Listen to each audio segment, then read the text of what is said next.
medo é a ferramenta de um diabo idealizado pelo homem. A fé inabalável em si mesmo é tanto a arma que derrota este diabo quanto a ferramenta que o homem utiliza para construir uma vida de sucesso. E é mais do que isso. É uma conexão direta com as forças irresistíveis do universo que apoiam o homem que não acredita em fracassos e derrotas, senão como experiências meramente temporárias. Napoleão Hill. Mais esperto que o diabo pelo homem que quebrou o código do diabo e o forçou a confessar. O mais corajoso e inspirador de todos os livros de autoconhecimento, escrito pelo filósofo do sucesso número 1 da América, que, após 30 anos de pesquisas, achou o diabo e arrancou dele uma confissão fantástica, revelando onde ele mora, por que ele existe, como ele ganha o controle da mente das pessoas e o principal, como qualquer um pode vencê-lo. Este livro é um curso generoso em psicologia, deixando claros os princípios de como funciona a mente humana. Quando você terminar esta história do diabo, você saberá muito mais sobre Deus. Por Napoleão Hill, o autor de Pense e Enriqueça. Capítulo 1. Meu primeiro encontro com André Carnegie. Por mais de um quarto de século, meu principal objetivo foi o de separar e organizar, em uma filosofia de realizações, as principais causas tanto do fracasso como do sucesso, com o objetivo de ser útil a todos os outros que não têm nem a inclinação nem a oportunidade de se engajar nesse tipo de pesquisa. Meu trabalho começou em 1908, como o resultado de uma entrevista que fiz com André Carnegie. Eu, francamente, contei ao Sr. Carnegie que eu tinha concebido a ideia de entrar para a faculdade de Direito e que eu havia pensado em pagá-la entrevistando homens e mulheres bem-sucedidos, descobrindo como eles conseguiam sucesso e descrevendo as minhas descobertas para revistas. No final de minha visita, o Sr. Carnegie me perguntou se eu tinha ou não coragem para realizar algo que ele estava para me oferecer. Respondi que coragem era tudo o que eu tinha e que estava preparado para dar o meu melhor, independentemente da proposta que ele tinha a me oferecer.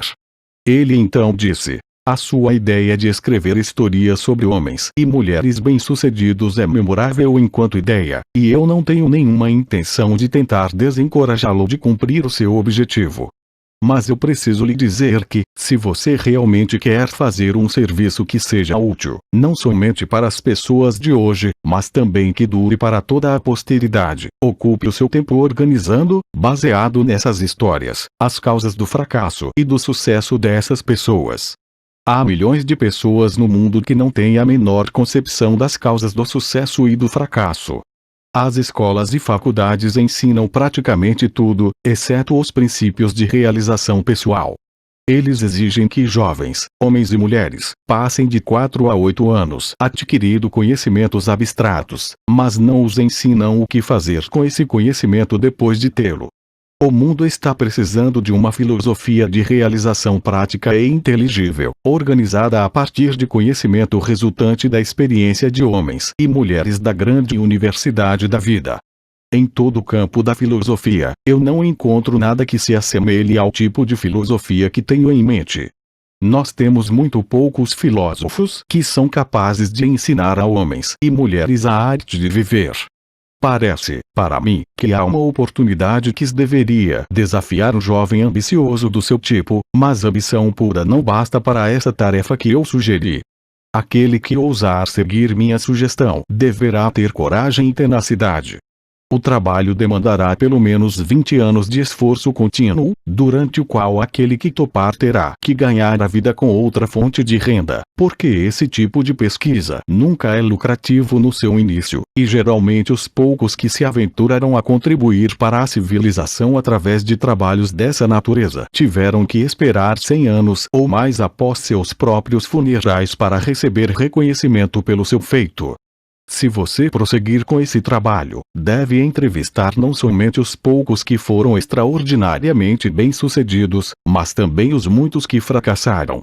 Você deve cuidadosamente analisar milhares de pessoas que foram classificadas de fracassadas, e eu quero dizer com o termo fracassado homens e mulheres que chegam aos estágios finais de suas vidas desapontados porque não conseguiram alcançar as metas que haviam se proposto de coração. tão inconsistente como parece ser, você aprenderá muito mais como ser bem-sucedido a partir dos fracassos do que com tão chamado sucesso. Eles lhe ensinarão o que não fazer. Na parte final da sua pesquisa, se você conseguir com sucesso manter o foco, fará uma descoberta que poderá ser uma grande surpresa. Descobrirá que a causa para o sucesso não é algo separado e longe do homem, mas que é uma força tão intangível na natureza, que a maioria dos homens nunca a reconhece. Uma força que pode muito bem ser chamada de outro eu. O mais interessante é o fato de que este outro eu raramente exerce sua influência ou se faz conhecer, exceto em momentos de emergência, quando os homens são forçados, por meio das adversidades e das derrotas temporárias, a mudar seus hábitos e pensar estratégias para sair das dificuldades. Minha experiência me ensinou que um homem nunca está tão perto do sucesso como quando o que ele chama de fracasso toma conta de sua vida, porque nessas ocasiões ele é forçado a pensar. Se ele pensar com exatidão e com persistência, vai descobrir que aquilo que ele chama de fracasso, na verdade, nada mais é que um sinal para elaborar um novo plano ou objetivo. A maior parte dos fracassos reais se deve a limitações que os homens impõem a si mesmos em suas próprias mentes.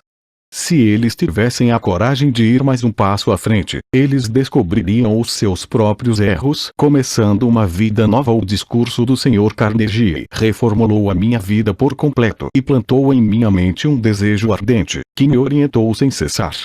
Isso aconteceu mesmo eu não tendo a mais vaga ideia do que significava o termo outro eu. Durante meu trabalho de pesquisa nas causas de fracasso e sucesso, tive o privilégio de analisar mais de 25.000 homens e mulheres que eram rotulados de derrotados, e mais de 500 que eram classificados de bem-sucedidos. Muitos anos atrás, tive meu primeiro contato com aquele outro eu que o Sr. Carnegie havia mencionado. A descoberta veio, como ele disse que viria, como o resultado de 2 pontos cruciais da minha vida, mas que foram, na verdade, emergências e que me forçaram a pensar um jeito de vencer as minhas dificuldades de tal maneira que eu nunca havia experimentado. Gostaria que fosse possível descrever essa descoberta sem o uso do pronome pessoal eu, mas isso é impossível, visto que ela ocorreu através de experiências pessoais que não podem ser separadas. Para dar uma visão completa da descoberta, terei que voltar ao primeiro desses 2 pontos marcantes da minha vida e mostrar, passo a passo, essa descoberta. Para realizar a pesquisa, com a compilação de dados, foram necessários anos de trabalho. Eu tinha chegado à falsa conclusão de que minha tarefa de organizar uma filosofia completa de sucesso pessoal havia terminado. Longe de estar completo, meu trabalho havia apenas começado. Eu havia erigido o esqueleto de uma filosofia, organizando os 17 princípios do sucesso e as 30 maiores causas do fracasso, mas aquele esqueleto tinha que ser coberto com a carne da realização e da experiência. Além disso, tinha que ser dada ao trabalho uma alma que inspirasse homens e mulheres a não somente transporem obstáculos, mas também a não se deixarem bater por eles. Alma, que ainda teria que ser adicionada, como eu descobri depois, somente se tornaria disponível após aparecer o meu outro eu, através dos 2 pontos cruciais da minha vida. Resolvendo focar a minha atenção e quaisquer talentos que eu porventura tivesse em retornos monetários através de canais de negócios, decidi dedicar-me à profissão de publicitário. Tornei-me, então, o gerente de publicidade do curso de extensão La Salle da Universidade de Chicago. Tudo correu maravilhosamente bem durante um ano. Entretanto, no final desse ano, fui tomado por um violento desgosto pelo meu trabalho e, então, me demiti. Posteriormente, ingressei no ramo de cadeias de lojas, juntamente com o ex-presidente da Universidade de Extensão La Salle. Logo me tornei presidente da CIA. De doces Betsy Ross. Porém, desacordos com os sócios desse negócio fizeram com que eu saísse do empreendimento. A atração pela propaganda ainda estava em meu sangue, e tentei novamente dar expressão a ela. Organizei uma escola de propaganda e vendas, como uma parte da escola de negócios Brilhante Stratton. O empreendimento navegava em águas tranquilas e muito dinheiro entrava rapidamente. Foi então que os Estados Unidos tomaram parte da Primeira Guerra Mundial. Em resposta a um chamado interior, que palavras não conseguem descrever, saí da escola e entrei para o serviço do governo dos Estados Unidos, sob a direção pessoal do presidente Woodrow Wilson, deixando um negócio fantástico desintegrar-se. No dia do armistício, em 1918, comecei a atuar na publicação da revista Golden Rule, Regra de Ouro, na tradução livre.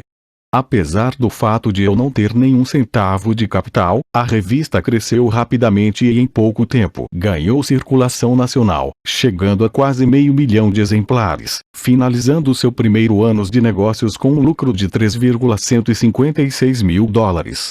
Alguns anos depois, aprendi com o experiente executivo de uma empresa de publicações que nenhum homem capaz naquele ramo pensaria em começar uma revista tal como esta com menos do que $500 mil de capital. A revista Golden Rule e eu estávamos destinados a nos separar. Quanto mais sucesso alcançávamos, mais descontente eu me tornava. Até que, finalmente, devido a um acúmulo de perturbações causadas por sócios no negócio, dei a revista como um presente a eles e deixei o negócio. Com essa atitude, provavelmente joguei fora uma pequena fortuna. Logo após, organizei uma escola de treinamento para vendedores. Minha primeira missão era treinar um exército de vendas de 3.000 pessoas para uma rede de lojas. Receberia $10 para cada vendedor que frequentasse a minha aula. Dentro de 6 meses, esse trabalho havia me rendido um pouco mais de $30 mil. O sucesso, em termos financeiros, estava coroando meus esforços com abundância. Novamente meu espírito estava descontente. Eu não estava feliz.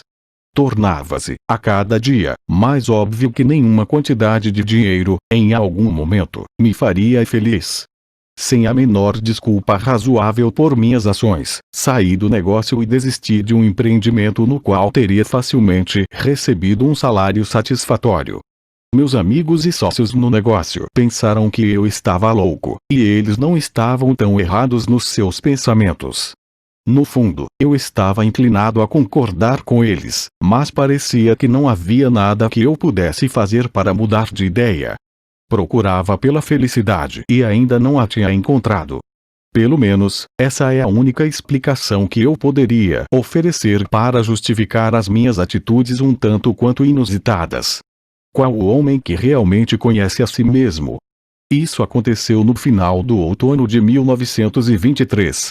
Eu me sentia solitário em Columbus, Ohio, sem recursos e, pior ainda, sem nenhum plano para me tirar daquela situação difícil. Na verdade, era a primeira vez na vida que eu estava acuado devido à falta de recursos. Em muitas ocasiões, já havia passado por momentos de aperto, mas nunca antes havia faltado dinheiro a tal ponto de eu não conseguir suprir as minhas necessidades pessoais. A experiência me assombrou. Eu parecia estar totalmente à margem do que poderia ou deveria fazer. Pensei em uma dúzia de jeitos de conseguir resolver os meus problemas, mas descartei-os todos. Eram impraticáveis e impossíveis de realizar. Me senti como alguém que estava perdido em uma selva, sem uma bússola sequer. Toda tentativa que eu fazia para me tirar da dificuldade acabava me trazendo de volta para o ponto de partida. Por quase 2 meses, sofri com a pior das doenças humanas: a indecisão. Eu conhecia os 17 princípios da realização pessoal, mas não sabia como aplicá-los. Sem saber, estava encarando uma daquelas emergências da vida de que o Sr. Carnegie havia me falado, situações essas em que os homens muitas vezes descobrem os seus outros eus. Meu estresse era tão grande que em nenhum momento me ocorreu sentar, analisar a sua causa e procurar a sua cura. Derrota é convertida em vitória. Uma tarde, tomei uma decisão que me ajudou a sair daquela situação. Eu tinha um sentimento de que o que eu realmente desejava era sair para os espaços abertos do país, onde poderia respirar ar fresco e, principalmente, pensar. Comecei a caminhar e já havia percorrido mais ou menos 7 ou 8 milhas quando, de repente, me vi parado. Por muitos minutos, fiquei ali como se estivesse com os pés colados. Tudo na minha volta tornou-se escuro. Eu podia ouvir o som estridente de alguma forma de energia que estava vibrando a uma frequência muito alta. Então meus nervos aquietaram-se, meus músculos relaxaram e uma grande calma tomou conta de mim. A atmosfera começou a clarear e, enquanto isso ocorria, recebi um comando de meu interior, que veio na forma de um pensamento, tão perto quanto eu posso descrevê-lo. O comando era tão claro e distinto, que não havia meios de eu não entendê-lo. Na essência, ele disse: chegou o momento de você completar a filosofia de sucesso que você começou, seguindo a sugestão de Carnegie. Volte para casa de uma vez por todas e comece a transferir os dados que você juntou da sua própria mente, transformando-os em manuscritos. O meu outro eu havia acordado. Por alguns minutos, permaneci aterrorizado. Essa experiência não era parecida com nada que eu houvesse experimentado antes. Eu virei e caminhei rapidamente até chegar em casa. Quando me aproximei de casa, vi meus 3 filhos olhando pela janela para as crianças do vizinho, que estavam decorando uma árvore de Natal. Então, me lembrei que era a véspera de Natal. Para completar, me dei conta, com um sentimento de pura tristeza, tal qual eu jamais havia experimentado, de que não haveria árvore de Natal na nossa casa. O olhar de desapontamento no rosto das minhas crianças me fez lembrar desse fato com muita dor. Entrei em casa, sentei em frente à minha máquina de escrever e comecei de uma vez por todas a transcrever todas as descobertas que eu havia feito, relacionadas às causas de sucesso e fracasso. No instante em que coloquei a primeira folha de papel na máquina, fui interrompido pelo mesmo sentimento estranho que havia me ocorrido algumas horas antes. E este pensamento passou de forma muito clara na minha mente. Sua missão nesta vida é completar a primeira filosofia de sucesso e realização pessoal. Você tem tentado em vão escapar da sua tarefa, cada esforço trazendo fracasso para você. Você está procurando pela felicidade. Aprenda esta lição, de uma vez por todas. Você somente achará a alegria ajudando outros a encontrá-la. Você tem sido um estudante teimoso. Você tinha que ser curado da sua teimosia através de desapontamentos sucessivos. Dentro de poucos anos, o mundo todo começará uma experiência na qual milhões de pessoas que necessitam desta filosofia terão acesso a ela, justamente devido a este direcionamento que você recebeu para completá-la. A sua grande oportunidade de achar a felicidade prestando um serviço útil terá chegado. Vá trabalhar e não pare até que você tenha completado e publicado os manuscritos que você começou. Eu estava consciente de ter chegado ao final do arco-íris da vida e estava feliz. A dúvida aparece: o feitiço, se é que essa experiência pode ser assim chamada, passou. Comecei a escrever e, pouco depois, fui sugestionado pela minha razão e pensei que talvez eu estivesse entrando numa missão estúpida. A ideia de que um homem que estava em plena depressão e praticamente falido pudesse escrever uma filosofia de sucesso pessoal me parecia tão fantasiosa que ri vigorosamente e acabei dando gargalhadas. Me arrumei na cadeira, passei os dedos pelo meu cabelo e tentei criar um álibi que justificaria à minha própria mente que eu deveria tirar o papel da máquina de escrever antes de começar. Mas a vontade de continuar era muito mais forte do que o desejo de desistir, e acabei me reconciliando com a minha tarefa e segui em frente.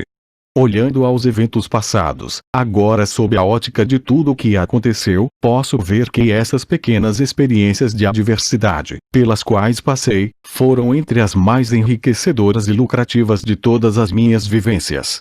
Elas na verdade foram bênçãos, porque me forçaram a continuar um trabalho que finalmente me trouxe uma oportunidade para me fazer mais útil ao mundo do que eu jamais teria sido caso tivesse sido bem-sucedido em quaisquer dos planos ou objetivos anteriores. Por quase 3 meses, trabalhei nesses manuscritos, finalizando-os durante o começo de 1924.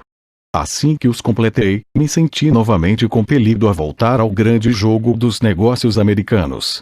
Sucumbindo ao meu desejo, comprei a Faculdade de Negócios Metropolitana em Cleveland, Ohio, e comecei a organizar os planos para aumentar a sua capacidade. No final de 1924, tínhamos desenvolvido e expandido, adicionando novos cursos. Havíamos dobrado os números, considerando o melhor momento que a escola já tinha vivido. Novamente, o germe do descontentamento começou a se fazer sentir em meu sangue. Mais uma vez, eu sabia que não poderia achar a felicidade neste tipo de empreendimento. Repassei o negócio aos meus sócios e fui para a plataforma de palestras, falando sobre a filosofia de realização e sucesso pessoal, para a organização pela qual eu havia devotado tantos dos meus anos anteriores. Uma noite, estava marcado para eu palestrar em Canton, Ohio. O destino, ou o que quer que algumas vezes pareça moldar o futuro dos homens, não importasse o quanto eu tentasse lutar contra ele, novamente me colocou cara a cara com uma nova e muito dolorosa experiência. No meu auditório em Canton estava sentado Dr. Millett, responsável pela publicação do Canton Daily News. O Sr. Millett ficou tão interessado na filosofia de realização e sucesso pessoal da minha palestra naquela que me convidou para visitá-lo no dia seguinte. Essa visita resultou em um acordo de parceria que era para ter acontecido no dia 1 de janeiro seguinte, quando o Sr. Millett planejava renunciar ao cargo de chefe da publicação do Daily News para se encarregar do negócio e da publicação da filosofia na qual eu estava trabalhando. Contudo, em julho de 1926, o Sr. Millett foi morto por Pat McDermott, uma figura carimbada do submundo, e um policial de Canton, sendo ambos posteriormente sentenciados à prisão perpétua. Ele foi morto porque estava expondo em seu jornal uma ligação entre os bandidos e alguns membros da polícia de Canton. O crime foi um dos mais chocantes que a era da proibição já produziu. O acaso salva minha vida. Na manhã seguinte à morte do Sr. Millett, fui chamado no telefone por uma pessoa desconhecida que me alertou de que eu teria 1 hora para sair de Canton e de que eu poderia ir voluntariamente dentro de 1 hora, mas se eu esperasse mais tempo eu provavelmente iria dentro de um caixão. Minha associação com o Sr. Millett havia aparentemente sido mal interpretada. Seus assassinos de certo acreditavam que eu estava conectado de forma direta à exposição que ele vinha fazendo em seus jornais. Não esperei acabar o meu limite de 1 hora, mas imediatamente entrei no meu carro e dirigi para a casa de parentes nas montanhas a oeste de Virgínia, onde fiquei até que os assassinos tivessem sido colocados na prisão. Essa experiência veio bem dentro da categoria descrita pelo Sr. Carnegie como uma emergência que força homens a pensarem. Pela primeira vez na minha vida, conheci a dor do medo constante. A minha experiência de alguns anos anteriores, em Columbus, havia preenchido a minha mente com dúvida e indecisão temporária, mas esta preencheu a minha mente com um medo que parecia impossível de remover. Durante o tempo em que eu estava escondido, raramente deixava a casa à noite e, quando saía, mantinha minha mão em uma pistola automática levada no bolso do casaco, mantida destravada para a ação imediata. Se um automóvel estranho parasse em frente à casa onde eu estava escondido, eu ia imediatamente para o porão e, com cuidado, escrutinava os seus ocupantes através das janelas. Depois de alguns meses convivendo com esse tipo de experiência, meus nervos começaram a sentir. A coragem sumiu por completo, assim como a ambição que eu tinha em meu coração durante os longos anos de trabalho em busca das causas do fracasso e do sucesso também partiu. Vagarosamente, passo a passo, me senti caindo num estado de total letargia da qual eu temia que jamais conseguisse emergir. O sentimento deve ter sido o mesmo que aqueles que pisam na areia movediça sentem, quando se dão conta de que cada esforço que fazem para tirá-los da areia apenas leva mais para o fundo. O medo é uma areia movediça que se retroalimenta. Se a semente da insanidade estivesse presente na minha constituição física, certamente ela teria germinado durante esses meses, subsistindo como um morto-vivo. Indecisão completa, sonhos irresolutos, dúvidas e medo eram tudo que a minha mente experimentava dia e noite. A emergência que eu encarei fora desastrosa por 2 motivos. Primeiro, a verdadeira natureza dessa emergência me manteve num estado de constante indecisão e medo. Segundo, esse enclausuramento forçado me deixou em estado de tensão constante. Eu tendia a me preocupar com o peso do tempo que passava.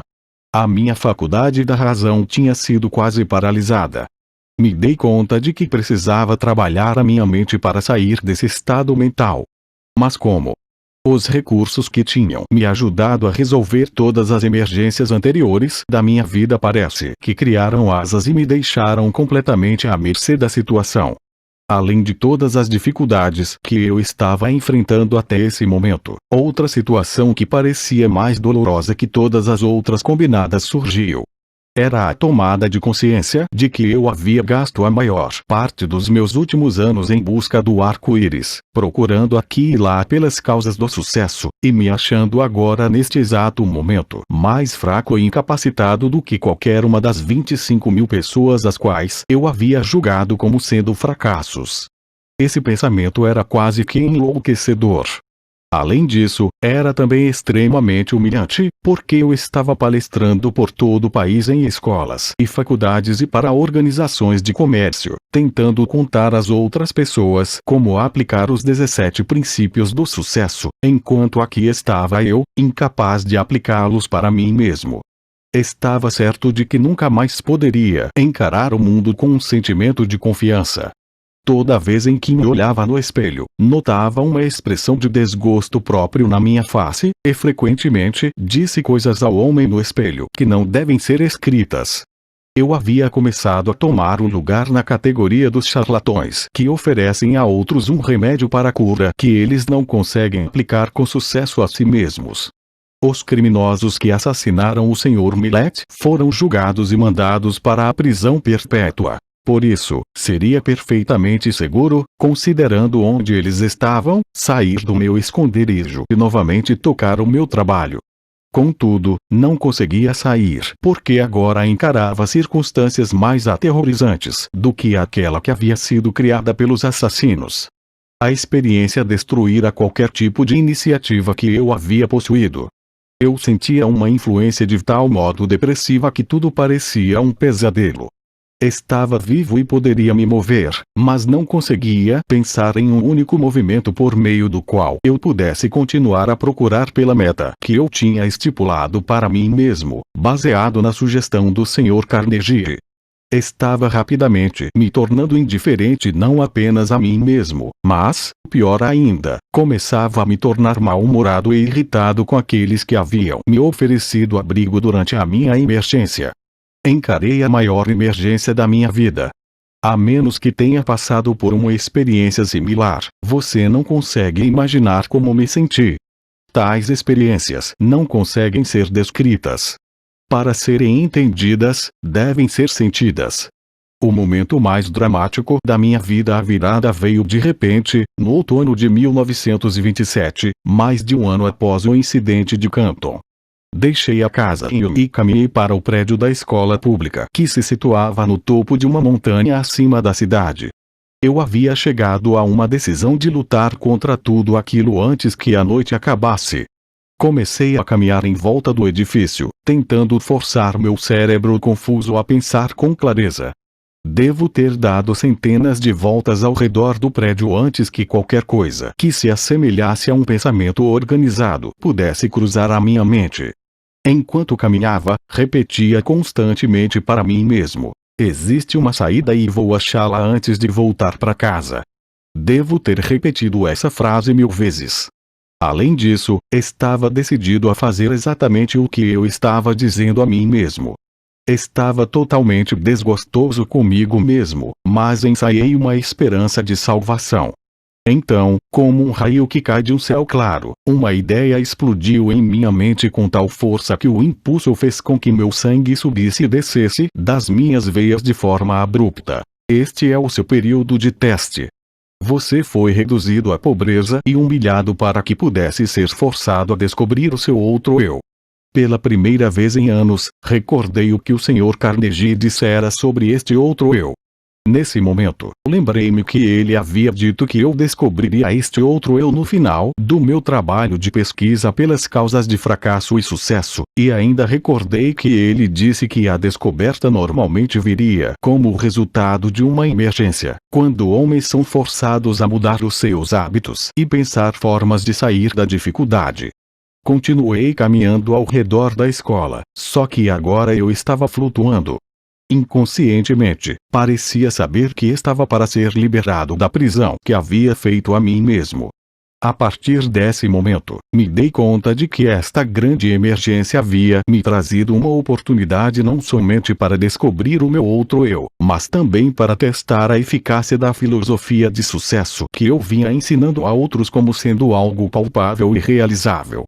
Brevemente, eu saberia se ela funcionaria ou não. Tomei a decisão de que, se ela não funcionasse, eu queimaria todos os manuscritos e nunca mais me sentiria culpado por tentar provar aos outros que eles eram os mestres de seus destinos, os capitães de suas almas. A lua cheia estava recém cobrindo o topo da montanha. Eu nunca a havia visto brilhar tão intensamente antes. Enquanto a estava contemplando, outro pensamento cruzou a minha mente. Você tem mostrado às outras pessoas como dominar o medo e como sobrepujar as dificuldades que surgem nas emergências da vida. De agora em diante, você pode falar com autoridade, porque está a ponto de superar as suas próprias dificuldades com coragem e objetivo, resoluto e destemido. Com este pensamento veio uma mudança na química do meu ser que me elevou a um estado de euforia que eu nunca havia experimentado. Meu cérebro começou a clarear, o estado de letargia no qual ele se encontrava começou a passar. A minha razão passou a trabalhar novamente. Por um breve momento, estava feliz pelo privilégio de passar por longos meses de tormento, já que a experiência me ofereceu a oportunidade de testar a eficácia dos princípios de sucesso, os quais eu vinha pesquisando de forma inexorável.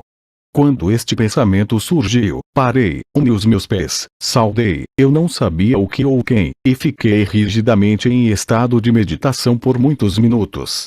Isso parecia, de início, uma atitude boba, mas, enquanto eu estava lá de pé naquele estado, outro pensamento cruzou a minha mente em forma de uma ordem, que era tão breve e instantânea quanto uma ordem dada por um comandante militar a um subordinado. A ordem dizia: amanhã, entre no seu carro e dirija até a Filadélfia. Lá você receberá ajuda para publicar a sua filosofia do sucesso. Não havia nenhuma forma de explicação e qualquer tipo de modificação da ordem. Tão logo a recebi, caminhei de volta para casa, fui para a cama e dormi profundamente com uma paz de espírito tal que não experimentava havia mais de um ano. Quando acordei na manhã seguinte, me levantei da cama e imediatamente comecei a fazer as malas para a viagem à Filadélfia. Minha razão me dizia que eu estava embarcando numa missão sem sentido. Quem eu poderia conhecer na Filadélfia que pudesse me ajudar financeiramente a publicar 8 volumes de livros a um custo de $25.000? Eu me questionei. Instantaneamente, ouvi em minha mente a resposta para essa questão de forma tão clara como se as palavras tivessem sido ditadas em meu ouvido. Você agora está seguindo ordens, em vez de ficar fazendo perguntas. O seu outro eu estará no comando durante toda esta viagem. Havia outra condição que parecia fazer a minha preparação para ir à Filadélfia algo que beirava o absurdo. Eu não tinha dinheiro. Esse pensamento mal me havia ocorrido quando meu outro eu explodiu dando uma ordem enfática. Peça para o seu cunhado $50 e ele emprestará para você. A ordem parecia definitiva e final. Sem qualquer hesitação, segui as instruções. Quando pedi o dinheiro ao meu cunhado, ele disse: claro, certamente vou lhe emprestar os 50, mas, se você vai para tão longe, seria melhor levar $100. Agradeci a ele e disse que $50 seriam o suficiente.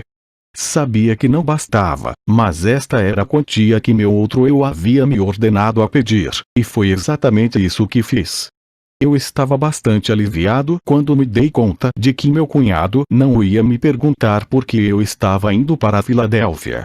Se ele soubesse tudo que havia se passado pela minha mente na noite anterior, talvez pensasse que eu deveria ir para um hospital psiquiátrico em vez de sair em busca do pote de ouro no final do arco-íris. Meu outro eu assume o comando parti com a minha cabeça me dizendo que eu era um idiota e meu outro eu me ordenando ignorar o desafio e seguir as instruções. Dirigi a noite inteira, chegando a Filadélfia na manhã seguinte. Meu primeiro pensamento foi o de procurar uma pensão onde eu pudesse alugar um quarto de $1 por dia. Nesse momento, novamente o meu outro eu tomou conta e ordenou que eu me hospedasse no hotel mais luxuoso da cidade. Com um pouco mais de $40 no bolso, que era o que restava do meu capital, parecia mais um suicídio financeiro quando caminhei até o balcão e pedi por um quarto. Ou, devo dizer, quando comecei a pedir por um quarto, meu recém-descoberto outro eu me ordenou pedir a melhor de todas as suítes. O custo dessa suíte consumiria o meu capital em 2 dias. Obedeci. O carregador de malas pegou a minha bagagem, me entregou o tiquete do estacionamento do meu automóvel e me conduziu até o elevador como se eu fosse o príncipe de Gales. Era a primeira vez em mais de um ano que um ser humano havia demonstrado tal deferência para comigo.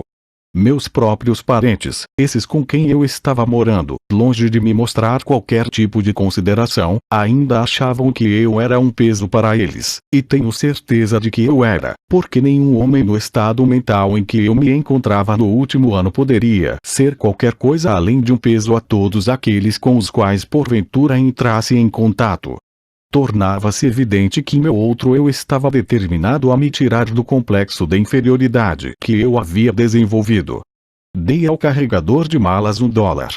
Comecei a estimar quanto seria a minha conta do hotel até o fim da semana, quando então o meu outro eu ordenou que eu limpasse completamente a minha mente de quaisquer pensamentos de limitação e que conduzisse a minha vida a partir daquele momento como se tivesse todo o dinheiro que quisesse nos meus bolsos. A experiência pela qual estava passando era tanto nova quanto estranha para mim. Nunca consegui ser mais do que eu acreditava que poderia ser. Por quase meia hora, este outro eu me deu ordens que segui à risca durante o período da minha estada na Filadélfia. As instruções que recebi por meio desses pensamentos se apresentaram à minha mente com tal força que eles eram facilmente distinguíveis de pensamentos normais criados pelo meu eu tradicional. Eu recebo ordens estranhas de uma fonte estranha. Minhas instruções começaram desta forma. A partir deste momento, você está completamente no comando do seu outro eu. De agora em diante, você deve saber que 2 entidades ocupam o seu corpo. Na verdade, 2 entidades similares ocupam o corpo de cada ser vivente do planeta Terra. Uma dessas entidades é motivada e responde pelo impulso do medo. A outra é motivada e responde ao impulso da fé. Por mais de um ano você foi conduzido como um escravo pela entidade do medo. Há 2 noites, a entidade fé assumiu o controle do seu corpo físico, e a partir daquele momento você foi motivado por essa entidade. Por mera conveniência, você pode chamar essa entidade fé de seu outro eu. Ela não conhece limitações, não possui medos e não reconhece a palavra impossível. Você foi direcionado a selecionar esse ambiente de luxo em um bom hotel, como um meio de desencorajar o retorno da entidade medo. Esse antigo eu motivado pelo medo não está morto. Ele simplesmente foi destronado. E ele o seguirá onde quer que você vá, esperando uma oportunidade favorável para tomar conta de você novamente. Ele somente pode tomar o controle de você por meio dos seus pensamentos. Lembre-se disso e mantenha as portas da sua mente hermeticamente fechadas contra todos os pensamentos que procuram limitá-lo de qualquer maneira, e você assim ficará a salvo. Não se permita preocupar-se com o dinheiro que você precisará para suas despesas imediatas. O recurso virá a você no momento em que você necessitar dele. Agora, vamos aos negócios. Antes de qualquer coisa, você deve saber que a entidade fé, que agora está no comando do seu corpo, não faz nenhum tipo de milagre e também não trabalha em oposição a nenhuma das leis da natureza. Enquanto ela estiver no comando do seu corpo, ela o guiará sempre que você a chamar, através de impulsos de pensamentos que cruzarão pela sua mente e o ajudarão a realizar todos os seus planos pela maneira mais natural, conveniente e lógica possível acima de qualquer coisa. Tenha este fato claramente fixado na sua mente, que o seu outro eu não fará o trabalho por você, ele somente o guiará inteligentemente no caminho para você conquistar todos os seus objetivos e desejos. Este outro eu o ajudará a transformar todos os seus planos em realidade. Além disso, você deve saber que ele começa sempre com seu maior ou mais pronunciado desejo. Neste momento, o seu maior desejo, aquele que o trouxe até aqui, é publicar e distribuir os resultados da sua pesquisa nas causas de sucesso e fracasso. A sua estimativa é de que serão necessários aproximadamente $25.000 entre os seus conhecidos. Há um homem que estará disposto a investir o capital necessário.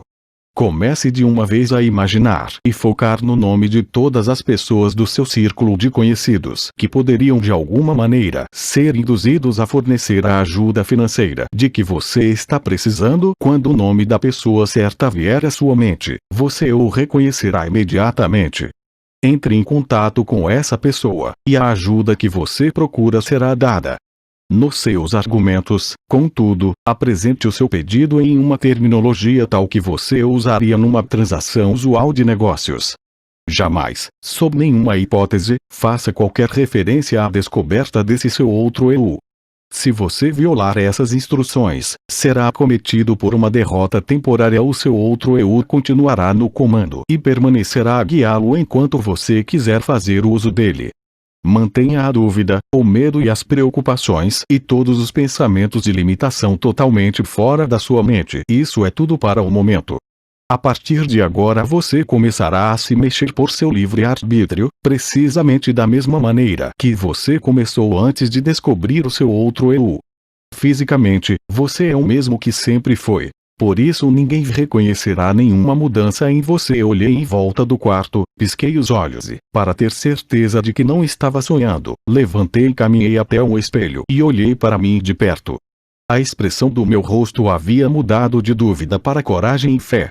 Não havia mais qualquer sinal de dúvida na minha mente, visto que o meu corpo físico estava sob uma influência muito diferente daquela que havia sido destronada 2 noites antes, enquanto eu caminhava na escola na West Virginia.